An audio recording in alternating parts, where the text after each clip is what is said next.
bàbá olóyin Sẹ̀san Adéwùsì táwọn tọ́lọ́run gbogbo ènìyàn tó bá fẹ́ ròyìn òkìkí ọ̀dọ̀ Sẹ̀san Adéwùsì ní kí ẹ gbà. ẹ mọ̀ kú déédéé wòye o gbogbo ẹ̀yin èèyàn ìlú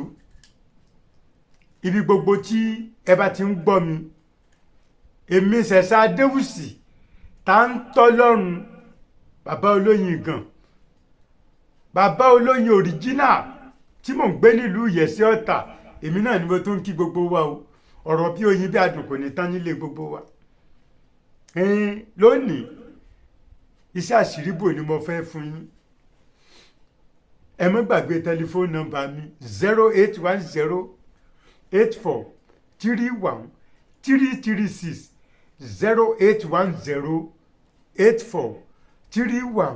08108431336 tàbí ká ẹ lo nọ́mbà mi kejì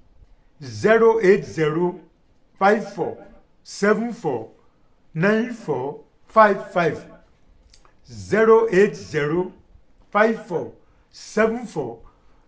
08054749455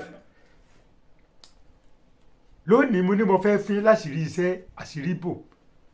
ṣe rí àwọn bàbá wa láyé ọjọ́ sí mú un oògùn owó àṣírí bò táṣírí ẹ bá fi bò wàá máa rówó jẹun wàá rówó tọ́jú aya wàá rówó tọ́jú ọmọ wàá rówó owó raṣọ sọ́rùn ara rẹ wàá tọ́jú ara rẹ wàá jẹun tó wọ̀ àṣírí ẹ bò nìyẹn o tọ́mọ bá sọ pé lọ́sẹ̀ tí ń bọ̀ wọ́n ní ká mówó kan wá o kó tó dọ̀sẹ̀ tí ń bọ̀ yẹn wàá rí owó òkú á kú fún ẹ òkú àná wọ́n ní ẹ̀tẹ̀ ni kó bá ní bẹ́yàn bá rówó dání ilé òkú àná àṣírí rẹ̀ wà bò bọ́ ọ bá lè gbìyànjú kó o ṣiṣẹ́ kékeré yìí wọ́n ní wọ́n fẹ́ dáwó nù fámìlì wọ́n fẹ́ kanlé wọ́n fẹ́ kọ́lé wọ́n fẹ́ ṣe páànù tó ń jò o ò ní mọ̀ sínú ẹ tí wọ́n mọ̀ sọ pé tiẹ̀ ẹ má dá sí tiẹ̀ yẹn ẹ mọ̀ pé ó máa ń rówó iná ó máa ń rówó lò tó bá lè gbìyànjú ṣe kékeré yìí kí ni sí ọ̀hún wọ́n sọ fún yín lónìí nǹkan kékeré náà ni àwọn bàbá wa láṣìírí African people get power Yorùbá people lágbára pọ̀ yes ṣùgbọ́n kó tó dìgbà yẹn ẹ má gbàgbé èmi ṣe ìwé o ẹ tí ó dáṣọ fún ni tọrùn ẹ̀ láwù mo ṣe ìwé òṣìṣì táwọn èèyàn bá mi rà èmi ni mo ṣe agbára ìwòsàn yín èmi mo ṣe ọ̀nà àbáyọ síṣòro ẹ̀dá ìkan tó ní ọ̀nà ṣe medicine ìwòsàn lóyún agbára èèyàn dúdú rèé o agbára èèyàn dúdú apá kìíní agbára èèyàn dúdú apá kìíní rèé agbára èèyàn dúdú apá kìíní agbára èèyàn dúdú apá kejì èyí tó ẹsẹ̀ jáde ní agbára èèyàn dúdú apá kẹta ẹ lè ríwé ìrà lórí fóònù yín o ẹ̀tọ́ náà yín bá jẹ́ ẹ lè gbà lórí whatsapp ẹ lè gbà lórí email ẹ lè gbà lórí gmail ẹ bá lè sanwó pípọ́stì kùrí àtòlẹ́sẹ̀ ńlẹ̀ tó dáa là ń fẹ́ rù rán ọjọ́ kejì ẹ̀ tẹ́ bá wà lẹ́kọ̀ọ́ ọjọ́ kejì lẹ́ẹ̀ gbà bẹ́ẹ̀ bá sanwó tuesday la máa ń sẹ́ǹdì ẹrù sá o tọ́ ọ bá sanwó tuesday táwa ti sẹ́ǹdì ẹrù ó dúró di ọ̀sẹ̀ tí ń bọ̀ nìyẹn ṣùgbọ́n tọ́ ọ bá sanwó lópin ọ̀sẹ̀ títí dọ̀sán monday ẹrù tí ó bá jáde jọ tuesday ẹrù yóò wà nú ẹ̀ àbọ̀ sẹ́ǹdì ẹ̀ lágbára ọlọ́run bẹ́ẹ̀ ni mo sọ ṣé ẹ rí ìwé yìí a lè post ẹ̀ sí gbogbo àgbáyé kò síbi tá a kì í gbé ìrọsẹ́ sí ẹ̀yin Port Harcourt Àbújá ọjọ́ kejìlá ẹgbàá ẹ̀tẹ́ bá wà nìbàdàn ọjọ́ kẹta ẹ̀tẹ́ wà lÓgbómọ̀ṣọ́ ọjọ́ kẹta lẹ́gbàá Àárọ̀ Ọ̀yọ́ ọjọ́ kẹta lẹ́gbàá bẹ́ẹ̀ bá ti sanwó tó wo yín bá tẹ̀ àlọ́ kó tó di alẹ́ Monday ọjọ́ Tuesday la máa ń sẹ́ǹdì ẹrù ẹ̀ẹ̀kan lọ́sẹ̀ tá a bá sẹ́ǹdì ẹrù kí kálukú mọ̀ pé wọ́n ọjọ́ kejì mo ti gbẹ́rù mi mo ti gbàwé mi ní lágbára Ọlọ́run kí ni sẹ́nà tí mo wá sọ o ní o ewé ìná ń pèlè ewé àtẹ́wọ́gbà ewé àtẹ́wọ́gbà ẹ̀rí pójú ewé ẹ̀gẹ́ kì í ṣe ewé ẹ̀gẹ́ o ewé àtẹ́wọ́gbà ni o ẹ̀rí pó lókùn lára báyìí ẹ wà já mẹ́sàn-án ẹ̀ eléyìí ẹyọ kan ni bó ṣe wà yìí o ẹ já mẹ́sàn-án ẹ̀ ṣùgbọ́n ìtẹ́ bá rí tó lu ihò ewé tó bá lu ihò yóò bẹ́ẹ̀ lò ó bẹ́ẹ̀ nìkan bá sọ pé ń lo ewé tó lu ihò ọ̀tàn ẹ̀ ni o ewé tó bá ti lu ihò ẹ̀yọ́ dànù ló fi jẹ́ pé tó bá fẹ́ rí ewé lọ́dọ̀ eléwé ọmọ bọ́ bá ní ìdí ewé méje ó yára bíi 10 sí 12 kó o lè rí ntọ́ yọ̀ dànù bẹ́ẹ̀ ẹ wò ẹ já tẹ́ bá ti já tó bá ti pé 9 ṣe é ti rí ẹyọ kan ni o ẹ wá já lára okùn rẹ̀ lára okùn tó so mọ́ ẹ já mẹ́sàn-án ẹ̀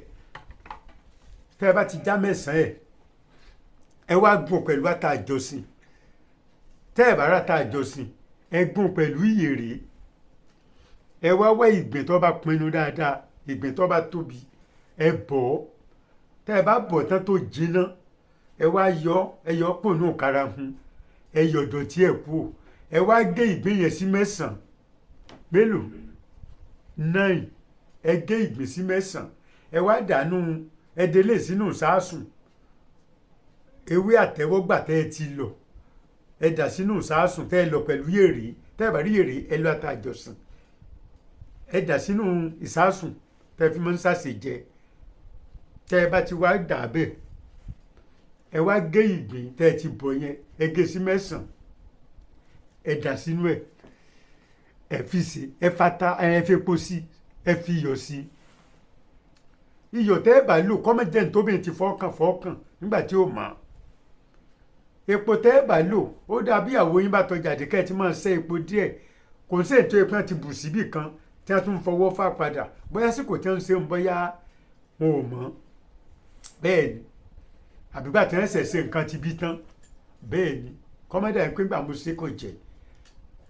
ó yẹ ká máa làdí lè bẹ́ẹ̀ tóbìnrin bá ń ṣe nǹkan oṣù lọ tàbí tó bá ṣe ti bí tán tí ó rẹ̀ tí í wẹ̀ tó lè fẹ́ sáré dáná oúnjẹ fún àwọn ọmọ epo tó fọwọ́ kàn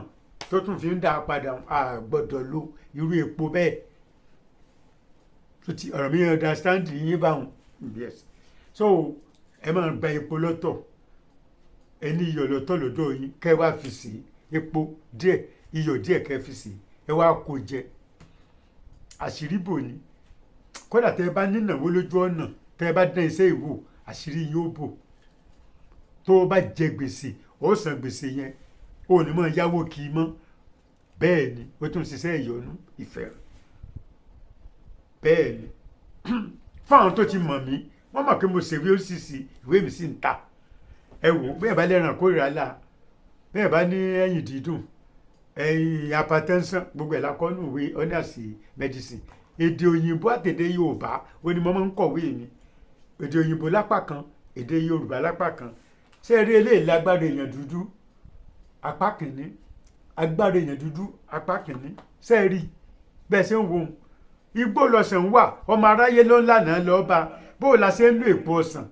tó fi jẹ́ pé owó dẹ̀ mọ́ wá wa ọjà owó ọmọ ta ó wà ní òwe yìí ṣé rí agbára èèyàn dúdú apá kejì yìí African Power Part 2 ìwọ tó oògùn kì í bá ṣiṣẹ́ fún ọwẹ́sẹwẹsẹ jojúmọ́ lọ́ọ́ mọ́ complain ọ̀sẹ̀ ìjẹ́ fún ọ àṣírí ẹ̀ wà ń bí àbọ̀ ọlọ́sẹ̀ tó ń ṣiṣẹ́ tẹ́lẹ̀ tí ò ṣiṣẹ́ mọ́ ra ìwé yìí nítorí sórí ọ̀sẹ̀ tọ́sẹ̀ ó bẹ̀rẹ̀ ẹsẹ̀ padà ó wà ní ìwé African Power Part 2 kí wọ́n má lè tọ́ lọ́fà àbí wọ́n ti ta lọ́fà tó fẹ́ mọ́fà kúrò lára àṣírí ẹ̀ wà ní ìwé yìí African Power Part 2 ṣé rí ìtọ́ ẹsẹ̀ jáde yìí bọ́mọ bá mu gbó tó mu gbaná tó mu sìgá àṣírí ẹ̀ wà bí o ohun tẹ́ẹ̀sì tó fi jẹ́ wípé ọmọ yìí ò ní mu nǹkan mọ́ àdúrà tó ṣe sórí omi ó wà ní ìwé yìí àṣírí ẹ̀ wà ní ìwé yìí agbára èèyàn dúdú apá kẹta ẹ lè rí ìwé ìrà lórí fóònù yín lórí email WhatsApp àbí Gmail yín tàbí ká ẹ máa bọ̀ ní Yèsí Ọ̀tà ní bàbá olóyin bus stop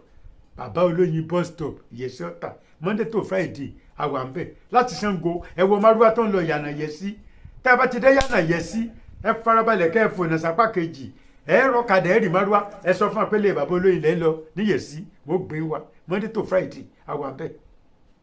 yes mo lálágbàtà lẹ́kọ̀ọ́ ẹ̀yin ará Mushin ẹ lọ sí nọ́mbà 4 Àlókò Lárọ̀ street ní Mushin ní Bàrígà ẹ lọ sí nọ́mbà 36 Ìlàjẹ road ní Bàrígà ẹ̀yin ará Àkọ̀tún Ègbè ẹ ṣe lọ sí ọ̀dọ̀ ya Múbọ̀ nọ́mbà 2 Fẹ́mi Ọ̀ṣọ́bù street Àgòdò market Àgòdò ọjà tẹ́ ẹ bá gbádùn ètò yìí àní ẹ máa tẹ̀lé mi lórí TikTok ẹ máa fọ́lò mi lórí TikTok ẹ máa share rẹ̀ fáwọn ọ̀rẹ́ yín ọ̀rọ̀ ń bọ̀ ẹ máa gbádùn mi tẹ́ ẹ bá ti ń fọ́lò mi lórí ètò yìí ẹ má gbàgbé o ẹ tún lè rí mi wò lórí Kíni Show TV lórí YouTube Kíni Show ọmọ Ìbàdàn Kíni Show rí ọjàre Kíni Show tẹ́ ẹ bá wo YouTube ọmọ mi Mr. Ladman Comedy Adéwùsì mo máa ń post iṣẹ́ bẹ́ẹ̀ náà ẹ rí mi bẹ́ẹ̀ jẹ́ títí gbà mí tẹ́ẹ̀tù máa rí mi tẹ́ẹ̀mọ̀ bá mi pàdé àrán lẹ́ẹ̀mọ̀ dá ẹ̀ní dáràn o. bàbá olóyin Sẹ̀san Adéwùsì táwọn tọ́lọ́run gbogbo ènìyàn tó bá fẹ́ ròyìn òkìkí ọ̀dọ̀ Sẹ̀san Adéwùsì ní kí ẹ gbà lọ.